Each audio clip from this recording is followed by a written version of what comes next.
Monday, April 2nd, 2018, Monaco 64, home of alternative economics and contrarian views. So it's early this morning, quarter to 8 a.m. London. European markets are mostly shut, but the futures are open. Currencies are trading, precious metals, and the US, of course, is a normal day and will open later on. Before I go into the markets, though, I want to talk a little bit about myself and also about a book that I recommend. It's called Illegal Tender, and it's a bit more fun, but it's to do with gold and the monetary system. Very interesting book. Well, yesterday I didn't make a video. It was Sunday, of course. And one of the reasons is that I had to play a golf competition. Golf is really something that I've played since I was 15. I used to be fairly good at, well, in my early 20s, I got down to a 3 handicap. Right now, I'm a 6. And last year, I won my club championship in Kent, Kent, the county I live in. They have a competition the following year of all the Kent club champions at a local club, and there are about 50 players. I'm off six handicap, which isn't bad, but I think half the field was 1 or better. So I didn't win. It was very soggy and wet. The course was playing a lot longer than it should be because you don't get any row. And yeah, and that's why I was away. It was a very nice competition. They even announced your name on the first tee with a microphone. So yeah, I was a little nervous. I hadn't played a big event like that in years. But and what about golf? One thing about golf that I wanted to say, and I know it's just a game, is that it's very transparent. There's self-governance. It reminds me a bit of the blockchain, the distributed ledger, transparency.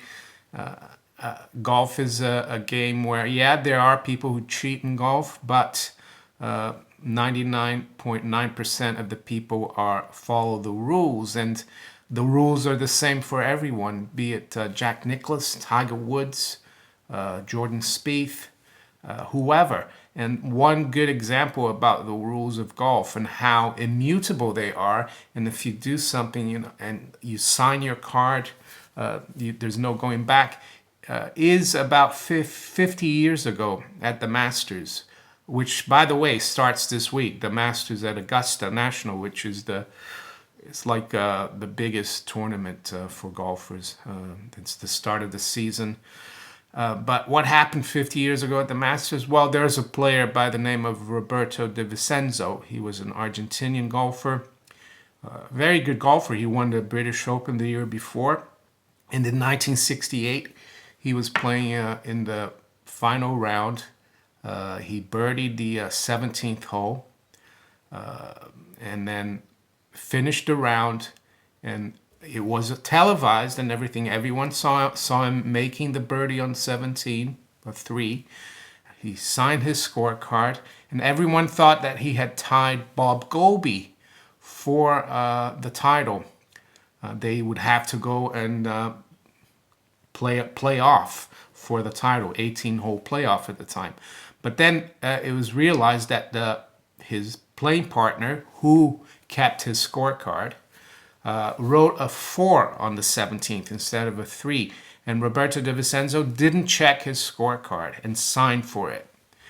And even though everyone had seen him make a 3, the rules of golf state that once you sign the scorecard, it's official. So yeah, he actually ended up losing by a shot where he could have won.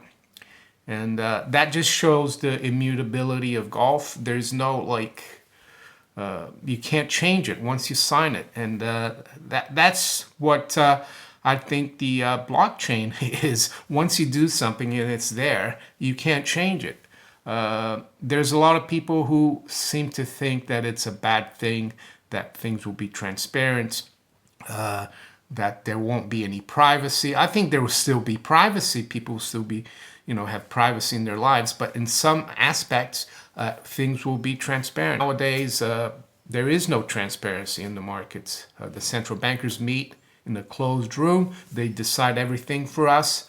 But yeah, things will change. And that's why I wanted to talk a little bit about golf. It shows you the way I think a little bit. So what about this book, Illegal Tender? It says Gold, Greed, and the Mystery of the Lost 1933 Double Eagle. Well, a double eagle, of course, I'll show you. I've got double eagle here. Let me get one. Yeah, this is 1908 double eagle. There you go. That's basically $20. And $20.67 was the equivalent of an ounce of gold. So this is almost an ounce of gold. And as you know, in 1933, FDR instituted his bank holiday, and he banned the ownership of gold. And if you had a monetary gold, you had to hand it in to your local Federal Reserve. And if you didn't, you could be in prison and charged with a $10,000 fine. So in the 1933 Double Eagle, the coin itself actually looks a lot like this. It's the same design. It's the St. Gaudens, they call it. But what happened in 1933 is that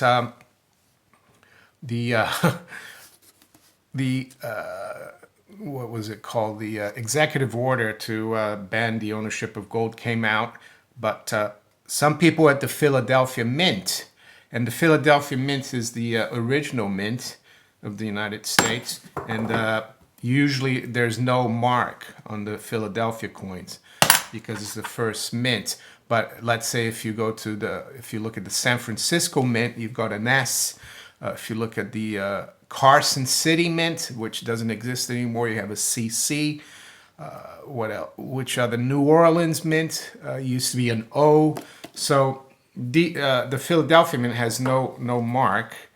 But what happened in 1933 is that the bureaucracy of government, even though you couldn't have gold coins anymore, the Philadelphia Mint actually minted, after FDR placed his executive order, they minted 1933 double eagles, about 20 of them.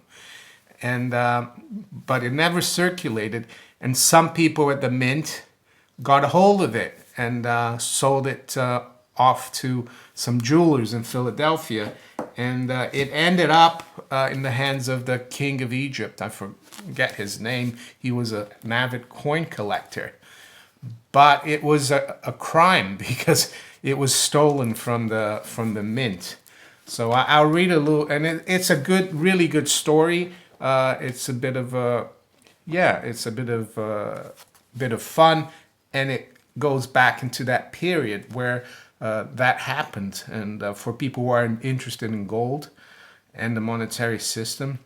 So I'll read a little bit out of the jacket of the paper, the book. It says, "It is one of America's treasures, the most valuable ounce of gold in the world." Well, technically it isn't an ounce. It's a little less, but I'll give him, I'll let him off. The celebrated, the fabled, the infamous 1933 double eagle. And why do they call it a double eagle? Well, because prior to 1849, I think, or 1850, when you had the California gold rush, the biggest gold coin was the eagle, the $10. So when you had the gold rush, a lot of gold came into circulation, and they decided to do a double eagle. And that's why it's called a double eagle. It shouldn't even exist, the double eagle, but it does. And its astonishing true adventures read like a composite of The Lord of the Rings and the Maltese Falcon. Illegal to own and coveted all the more. It has been sought with passion by men of wealth and with steely persistence by the United States government, and for more than half a century. And it says here, in 1905, at the heights of the exuberant Gilded Age, President Theodore Roosevelt commissioned America's greatest sculptor, Augustus St. Gaudens, as he battled in vain for his life to create what became America's most beautiful coin. And it goes on to say, in 1933, the hopes of America dimmed in the darkness of the Great Depression, and gold, the nation's lifeblood, hemorrhaged from the financial system. As the economy teetered on the brink of total collapse, Franklin Delano Roosevelt, in his first act as president, assumed wartime powers while the nation was at peace. And in a swift staccato action, unprecedented in the United States history, recalled all gold and banned its private ownership. Yeah, and it's really interesting because at the end here, it says, in 1996, more than 40 years later, in a dramatic sting operation set up by a Secret Service informant at the Waldorf Astoria, an English and American coin dealer were arrested with a 1933 double eagle, which, after years of litigation, was sold in July 2002 to an anonymous buyer for more than $7.5 million in a record-shattering auction. But was it the only one, the lost one? So people wonder if there's some more out there. And the interesting thing in the book, when they talk about the Secret Service and the U.S. Treasury, when they arrested these coin dealers, it says that they were paid back. The U.S. Treasury wrote them actually a check for $20 because their argument was that the Treasury was short of $20, and technically they were, but they were short of the $20 double eagle. But yeah, I highly recommend it, the illegal tender. It's by David Tripp. Really good story. So what are the markets doing this morning? Precious metals have rebounded a little bit. Gold is $1329.60, up $4.30, or 1/3%. Silver is at $16.42, up 6 cents, 1/3%. The Dow futures are down 50 points, 0.2% at 24,079. S&P is down 3.5 points. NASDAQ is down 20 points, 1/3%. So yeah, stock market's a little weaker, and currency-wise, very steady. The euro and the yen are actually virtually unchanged. Euro is at 123.20.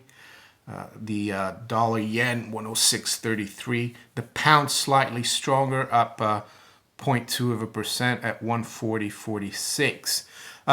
The bond market, other thing we need to keep an eye on. Of course, recently we almost went up to 3%. We got up to 295, but we've dropped back quite a bit. We've dropped back about 20 basis points. We're at 276 right now. The key level there in terms of yield below is 263. So we've actually have had a rally in the bond market. Is this the end of this bond scare of yields going up? I'm not too sure. I personally think we might test 3% again. I recommend an article on Zero Hedge. It says Julian Brigden warns the dollar will be the final napalm run into the crash.